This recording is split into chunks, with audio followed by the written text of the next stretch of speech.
Has Garmin opened the door even wider for the competition with the launch of the Fenix 8 series? We're going to try to answer that question, and I'm going to share my experience using the 51mm solar version. I've been in the Garmin ecosystem going all the way back to 2011, and I recently owned the 7X Pro, which I loved. That was a great device. I used it for marathon training, skiing, hiking, climbing, all of the things. Since Garmin launched the 8 series alongside the Enduro 3 back in August, I've actually used all of them. I really wanted to love the Enduro 3. I don't need the dive functionality or the voice commands, and it is a little bit more reasonably priced. But for me, it really felt like a compromise in style, and I wasn't getting amazing battery life, which is the point of the Enduro 3. The best I got was about 13 days, and that's with about an hour of GPS activity every day.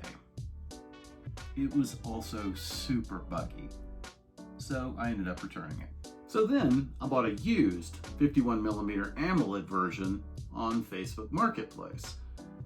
And while I was impressed with how the new operating system seems tailored to the AMOLED display, overall I found it pretty laggy. I was also always trying to turn down the explosion of colors, had a watch face set to a monochrome look, trying to make it look more subdued. So if I'm trying to make it look like a memory and pixel display, then really what's the point? I think I'm going to wait for Garmin to put a new processor in an AMOLED watch before I go there again. I would really like for the UI to be more fluid. So all of that, and I finally landed on the Fenix 8 Solar 51mm device in natural titanium. And I've been pretty happy with it so far. What I really like about it is the style, for one. I appreciate the slightly smaller bezels compared to the last gen. I also like the black solar charging ring compared to the red one on the 7X Pro. The display is also a little bit more clear. I guess it's not quite as hazy because the power glass used for the solar charging doesn't run across the entire display, so that's a win. I'm also having a better experience with my Spotify downloads. When I'm running, I just have fewer hiccups or streaming drops. My headphones also seem to connect more reliably. On my 7X Pro, occasionally, when I would start to connect my headphones, it would go into a searching loop just over and over and over again, and I wouldn't be able to connect my headphones at all. And that was really awesome when I'm trying to get out the door for a run. Now let's talk about a few things that I don't like.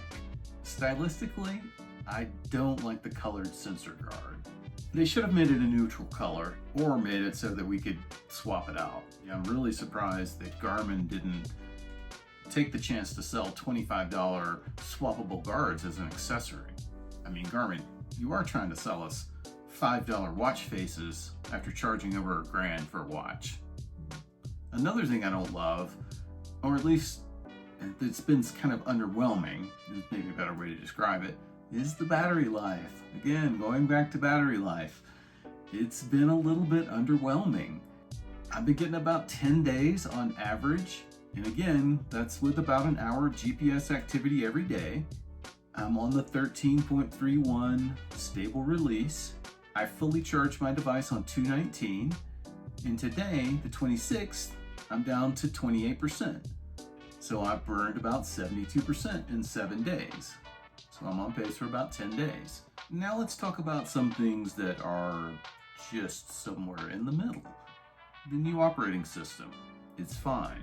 It seems to be more stable at this point than it was early on after launch, but I don't really find it to be dramatically better than what we were using previously. I sort of appreciated it when I was using the AMOLED device. It seems really tailored for that, but overall, okay. Other new features like the speaker and mic, or the ability to take phone calls when you have your mobile device nearby, don't really use that. I will occasionally set timers, but that's about it. And sometimes that doesn't even work. The speaker sounds pretty tinny and not great in general anyway, so I don't think it's very high quality. I have adjusted to the new leak-proof inductive buttons. but I still prefer the clicky, tactile feel of the buttons on the devices without dive functionality. While we're talking about software, let's cover a couple of weird development engineering challenges that we endure as Garmin users. They aren't necessarily related to the Fenix 8 specifically, but most of the devices. One that's bugged me for a while is the ski activity calculation of distance. So at some point in the last year, Garmin started adding in lift and gondola ride data into your total distance. Hello? Who wants to look back at your day on the slopes when you want to see how far you've skied and see that your lift rides are included? I mean, why not? This makes zero sense. Why not include commute from from your house to the ski hill? Hey, I got 75 miles in a day. Awesome, what a day. It's just kind of bizarre. It was really strange. This happened about a year ago, and it took, a couple of months of people arguing about it on the Garmin forums to get them to implement a partial fix on it. And that's where we are today, a year later. If you look in one area, it shows the distance for the day with lifts. And then if you're looking at a different spot, it shows the correct distance. So it's just so bizarre.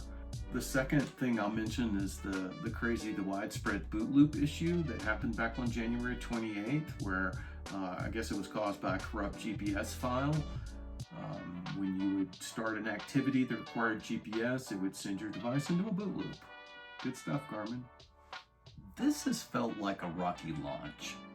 As somebody who's used other Garmin devices at launch, this has felt buggy for a much longer period of time than other devices. So why would Garmin launch the Fenix 8 and the Enduro 3 in August before the operating system was fully baked? I mean, if you look at the Garmin investor report, you can piece together some answers. And some of these may seem fairly obvious, but it's worth considering. I mean, number one is holiday spending. So this is a pretty big one, obviously, for Garmin. If you look at their investor report, they mention that Q4 is one of their biggest revenue quarters historically. Not surprising. Number two, competition. Or should we just say Apple? Garmin lists Apple as a top competitor in their fitness segment, along with Coro, Suunto, Polar, Samsung, and others. Let's really hone in on this. The August launch of the Fenix 8 series was just a month ahead of Apple's big iPhone and Apple Watch event. So Garmin wanted to get out ahead of the Apple marketing juggernaut and the buzz that it generates in the industry. And undoubtedly, they wanted to launch ahead of a potential Apple Watch Ultra 3. Apple didn't launch that, as it turns out, so maybe Garmin dodged a bit of a bullet there. So they're feeling pressure from Apple, and they launched early. And to circle back to my question at the start, to ask if Garmin has opened the door wider for the competition, I'd say absolutely yes, that they have. It's an opportunity for smaller players like Coros and Suunto. How about a Vertex 3? Suunto Race 2? I mean, imagine if Apple releases an Ultra with a 5-day battery life. People will flock to that. So my question for you is, do you think it was worth the risk to launch early ahead of Apple with a partially baked new operating system, devices with very few new features, and a $200 to $300 price increase over the last gen? Or does this potentially send longtime core customers looking for alternatives from the competition? Please leave a comment down below. Would love to hear your opinions.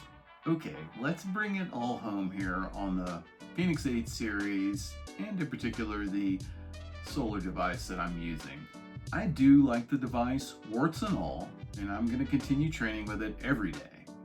But if I was looking to buy a Garmin device right now, I'd buy a discounted 7 Pro series before I would buy the 8. That feels like the best bang for your buck. So thanks for watching. I really appreciate it.